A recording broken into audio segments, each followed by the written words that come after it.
Good morning. Welcome to Newswatch Today. I'm Ashlyn Reinhart. And I'm Sam Cochran. Plenty of awards were given at this year's Oscars, but one performer stole the show. And developments take place in the war in Ukraine. Summer Ridershot is here with your forecast, and Ari Cruz has your latest in sports news. This is Newswatch Today.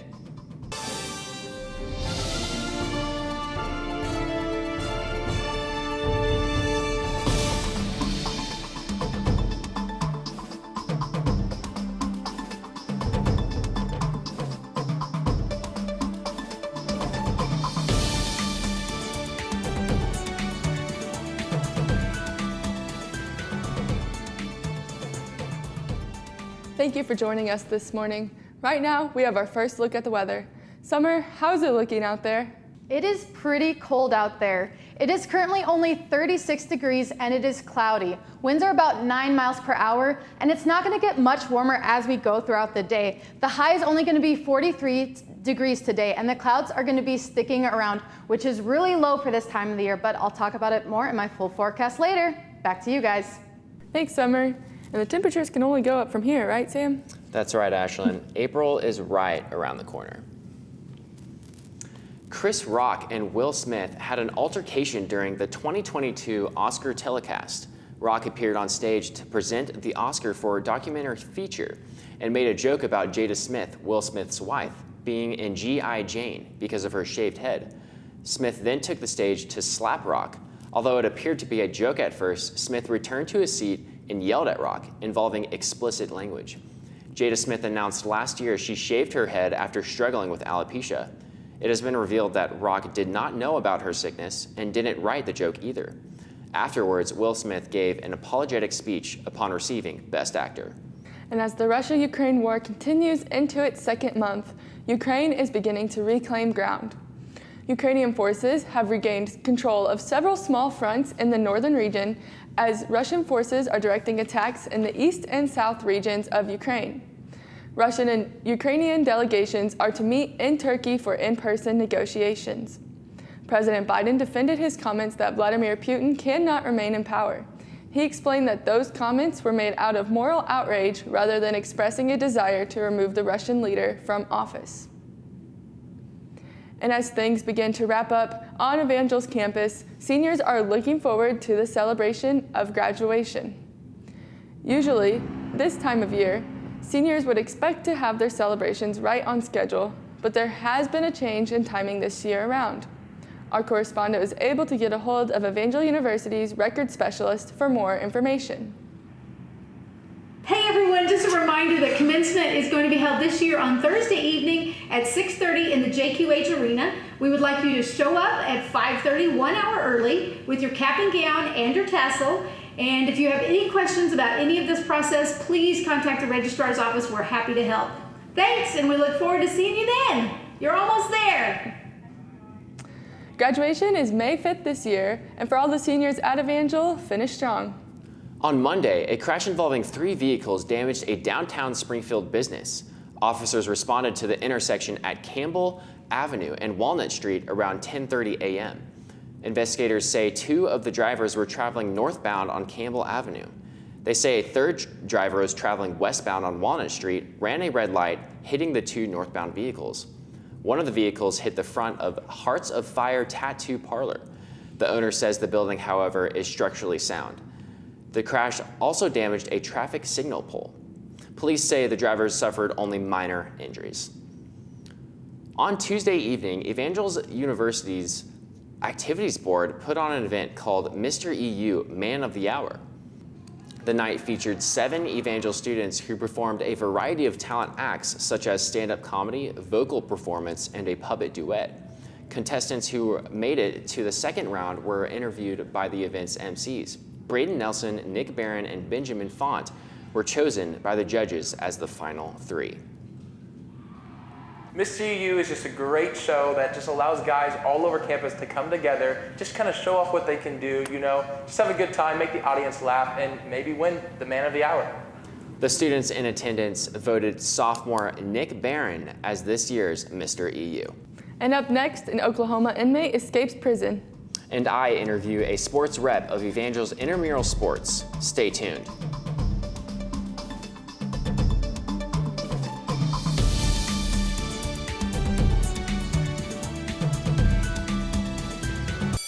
open up your books to page 360. Did you just look at your phone while you was in class?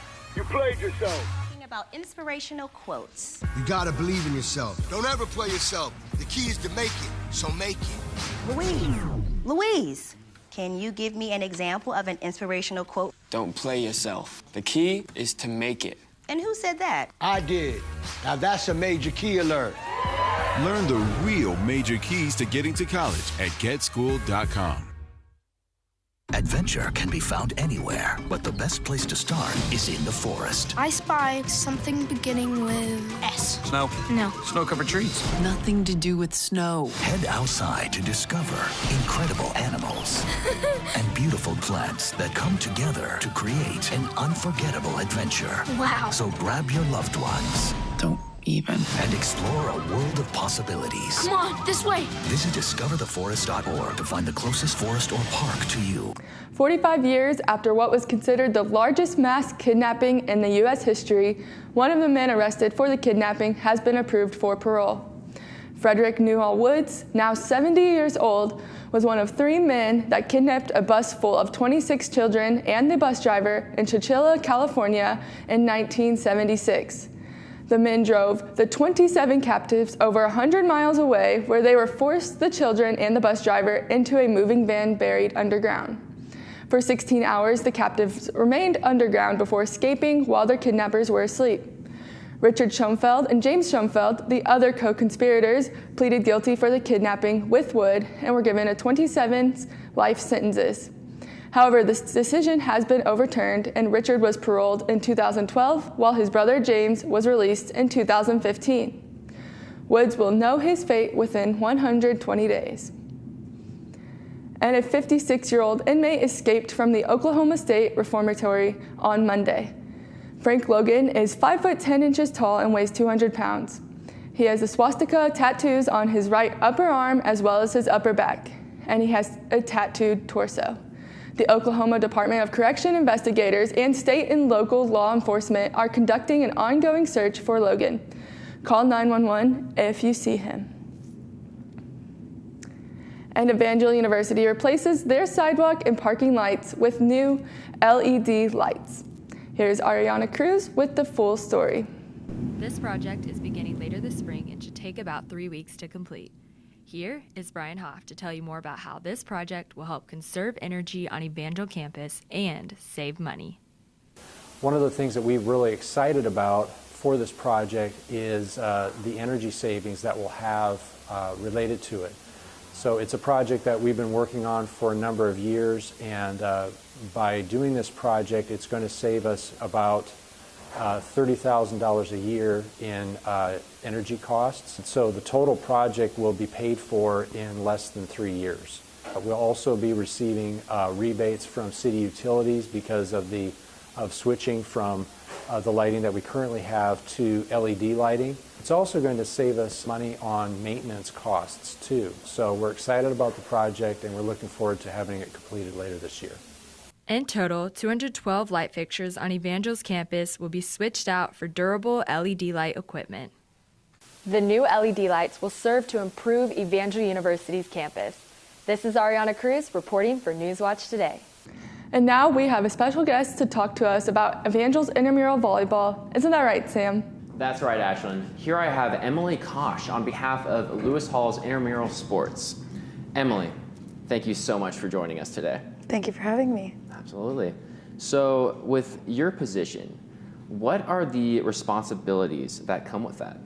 So we're supposed to act as a go-between between students in the dorm and the director of intramurals, which is Anthony Finzo. And we're in charge of making sure that the students receive waivers so that if anybody gets hurt, things are taken care of, rules for any of the sports that we're doing, and make sure that the rosters are turned in on time. If we have an overflow of rosters, we usually have to organize teams and divide people up and then create names for those teams and get them to Finzo. There you go. So what are the different options that students have in terms of participating in sports? Like the different sports that we have? We did flag football in the fall semester. We have done basketball at the beginning of this semester. And right now we're in the middle of our intramural volleyball season. How's that going? It's going incredibly. So how many people do you think are involved with volleyball right now? I think that we have a good amount. Usually volleyball is the most popular sport because it doesn't require as much endurance, I would say. More hand-eye coordination stuff, not running back and forth like basketball and football would require of you. So we've had a lot of people turn out. I'm pretty sure that Lewis has a full team for every floor of females. There you go. That's awesome. So with intramurals, how do you think that this contributes to the community that we have here on Evangel's campus? I think that it's huge. It really pulls people together. When you participate in a team sport like this, it gives you the opportunity to rely on your peers and for them to come and clutch for you whenever you need it. But it also gives you a chance to get energy out, frustration out. If you're studying too much, you can do some physical activity, and it's just really fun. Tell me about your interactions with Finzo. How is he contributing, and what direction is he taking intramurals in? He's really come to form more of a structure, I think, to intramurals. In the past, we haven't had as many rules and regulations about how many people are allowed on certain teams or stuff like that. So he's really kind of put down the hammer, which I think can be good because we need some structure, making sure that teams aren't overflowing, that people are really getting an opportunity to play, and that teams don't just show up and then nobody comes for them for like 30 minutes and they're just waiting. But there's like a set time now before forfeits start and stuff like that. So he's really made sure that we're starting to follow restrictions and rules. Yeah, how does intramurals this year differ from previous years? So I know that you're a junior and you've probably, I don't know how much you've experienced with intramurals, but you've had 3 years here. Yes. And so how different is it from the past 2 years? Well, usually our sports change. So we've done ultimate frisbee before and I think 3v3 soccer. So this is the first year, not the first year, but this year it's a little different with the activities that they've chosen to do. Also with Finzo taking over the intramural organization, we've had to deal with him instead of, I believe, the head baseball coach now used to be the director. So that's completely different. And like I said, the rules and restrictions have changed a little bit and just kind of taken shape over the years. And as each of those things change, we really just kind of turn the focus a little bit on what intramurals looks like and really wanting students that don't get a chance to participate in the collegiate athletics to be involved in these recreational ones. There you go, yeah. So are you involved in volleyball? Oh, yes. This time of year? All right, so how is that going? It's going incredibly. My team is actually the returning champions. So we're, we have really high precedent set for us and everybody's really excited about it. We just won our first game, so that was enthralling. There you go. So does having that team and that group of girls on the volleyball team, does that draw you guys closer together? 100%. And just how does that look? Yeah, it really unites our floor. Girls get excited to go to the games. They get excited to know, we try to wear a similar color, pick a color or something that we're all gonna wear. So that way we really foster this sense of team spirit. And then when we come back to the floor after winning or losing, it's just really nice because all of the girls participated together. And even the ones that aren't playing want to come and support and see. They call themselves team moms or coaches or whatever. And then they heckling us or yelling at us during the game, encouraging us. That's awesome. Mm-hmm. Well, Emily, thank you so much for what you're doing in intramurals and just contributing to the fun that we have here on campus. For sure. Ashlyn, back to you. Thanks, Sam. And I know as a reigning intramural basketball champion, it is super fun to play and practice alongside friends. But I know the rain this week has stopped any chances of these volleyball teams playing and practicing outside. Summer, is that going to continue today? They should be good for today and for the rest of the weekend, but I'll talk about it more in my full forecast. Stay with us.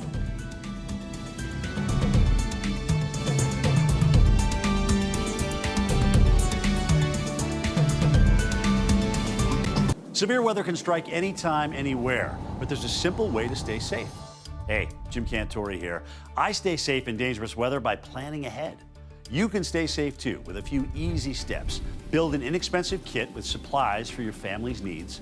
Write down important information like phone numbers and medications. Always talk with your family and remember any pets in your planning. Be ready, be safe, start your plan today at ready.gov/plan.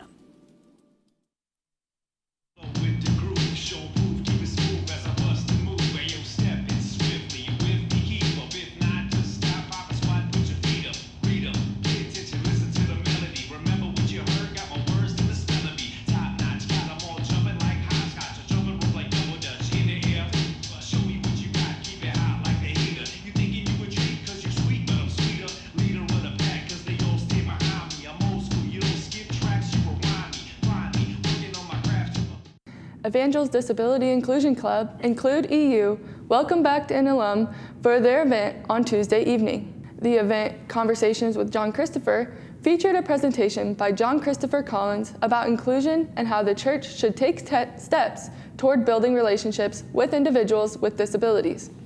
Collins studied multimedia journalism and government during his time at Evangel and was glad to return to speak and see the positive change that Include EU is making. The heart behind Include EU is just a genuine love and care for the disabled community. And that's where it has to start. I love what they're doing because it's not politicized. It's just people that really care and want to make a difference. Through this event, attendees were given the chance to ask questions and receive insight on how to practice inclusion in their personal lives and as a church by being unafraid to cultivate relationships. So it's really incredible, Sam, to see what Include EU is doing and making steps towards change. Exactly, and it's always wonderful to welcome back alum to Springfield. Summer, how's the forecast looking for Springfield? It's gonna be a nice week once we get past today. Right now it's only 36 degrees out there and it is cloudy, and the high is not gonna get too much higher. With a high of only 43 degrees, those clouds sticking around, the sun is not gonna be out today, and that's really unfortunate for us. Later tonight, it's gonna have a low of 28 degrees, but the clouds are gonna be clearing up, and then the winds are only gonna be about 7 miles per hour. So it should be a calm night, although it is gonna be a cold night. Our almanac shows us that for this time of the year, we are about 20 degrees below what we usually are. The average high temp's about 64, and we're only at 43 degrees today. And then the precipitation for the month, it's the last day of the month, and we are above average, which is gonna be great for all of your flowers. But if you have flowers, I'd bring them inside because it is supposed to be freezing weather tonight. Our satellite shows us we have this storm front that is moving through, and it does look like it is covering Missouri with some mixed precipitation, but nothing that is going to be affecting us too much. If we take a little bit of closer look at that radar, you see over here in Kansas, they have some mixed precipitation, some rain, some snow. And then Springfield, if you look very, very closely, you see that there is some clouds, but nothing that is actually going to be affecting us. It looks like it disperses as it gets to our part of Missouri.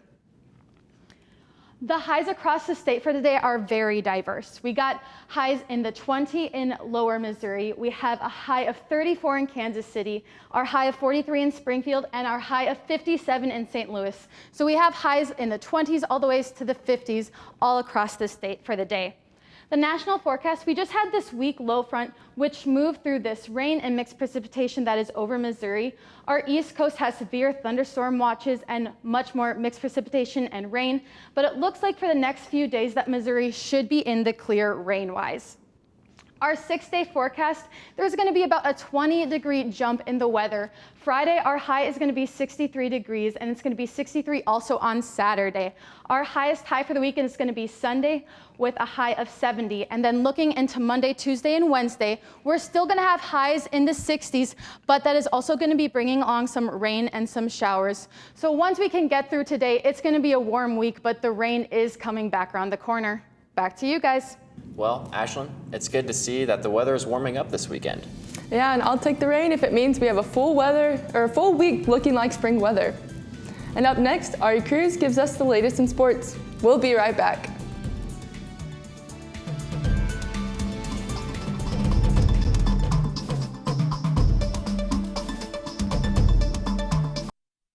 There is a road laid out for me. First night here, but Amy seems cool.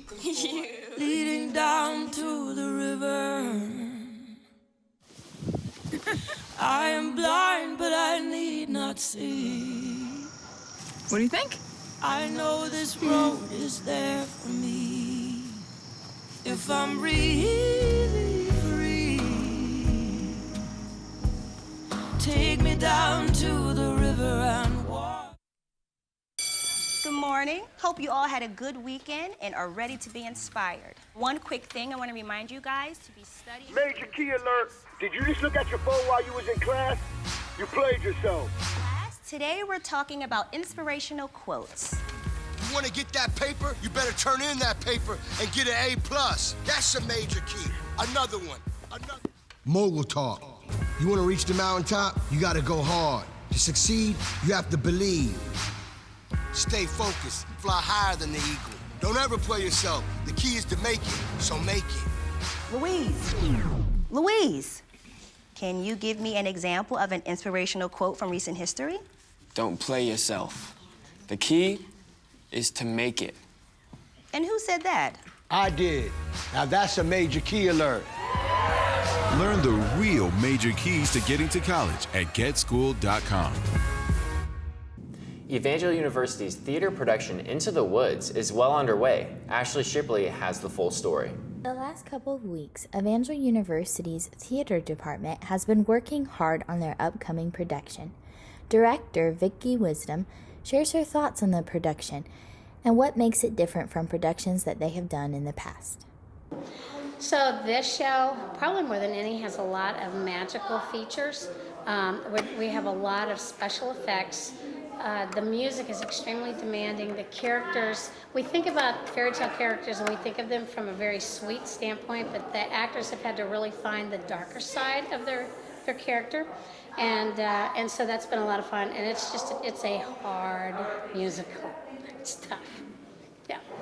Anna Lee, a helpful hand in the production, explains that while she is not in the cast or crew, she is committed to seeing the production become a success. I still stop in every now and then to make sure that people don't need help with the costuming, or just to see if anyone has any odd jobs, like, hey, can you run and grab this for me, and it's in such and such place. This is a show you don't want to miss. It's a lot of fun. There's a lot of laughter, a lot of gag laughter, so like there's fun things that we're doing. And then the truth of talking, especially with children. You might hear children in the background, but this idea that children will listen. And what we do as adults directly influences how children will respond. And so it's a wonderful story. You don't want to miss it. Our tickets are already on sale. We will be selling in the out in front of the cafeteria next week, 3 days, so students can pick it up there. There's a QR code. They can look at the link. We'll probably send out another email. They can just use the QR code. It takes them right to the box office. And for our students with an ID, it's $10. The first show is set to begin on March 31st, with shows leading into the first week of April. You don't want to miss it. For Newswatch Today, I'm Ashley Shipley. Well, Ashlyn, have you bought your ticket yet? I have got my tickets and I'm excited to get out to watch the show. There you go. And now Ari Cruz has the latest in sports. The Evangel Valor softball team is playing in 8 games in 5 days this week. Their first game began Tuesday and in a doubleheader against Benedictine, which led to a victorious 4-0 win. In the first game, Samantha Romano led her team with her excellent pitching throughout the entirety of the game. Valor's offense also contributed to the victory with their strong offense, and Abby Jo Emmett shut down Benedictine's offense by only giving up 2 hits. The team worked together to maintain a strong lead to the end. In the second game, the Valors came up short, losing 6-7. The team will continue playing more teams, including Mid-America Nazarene, for the remainder of this week. Good luck to you guys. In other news, another NFL star announced their retirement this week. Longtime Eagles and Saints player Malcolm Jenkins is calling his 13 NFL seasons a wrap on his career. This 34-year-old strong safety helped lead both the Eagles and the Saints to their first Super Bowl victory. His retirement leaves a new vacancy in the defensive backfield. New Orleans could use Chief Reserve Daniel Sorensen or cornerback C.J. Gardner-Johnson to fill Jenkins' role going forward. Once again, Utah Jazz lost to the LA Clippers in the Western Conference playoff. Every year, the team falls out after playing well and collecting several wins in the regular season. The Clippers once again were able to prove that the Jazzes wouldn't be able to claim a victory and would stumble. The game was nearly a repeat of last year's Western Conference semifinals matchup. Same court, same teams, and same 25-point lead. That is a bummer, but I mean, this stuff happens. Ashley and Sam, have you ever practiced for something and then had a fallout when it mattered the most? I definitely have, and it is the worst. Yes, I know I have, but this really reminds me when the Warriors and Cavs played a couple years ago and the Warriors gave up their 3-1 lead in the finals. That is right. That series was absolutely entertaining. Up next, a bird's life is saved with the power of 3D printing. And Summer joins us for our final forecast. Stay with us.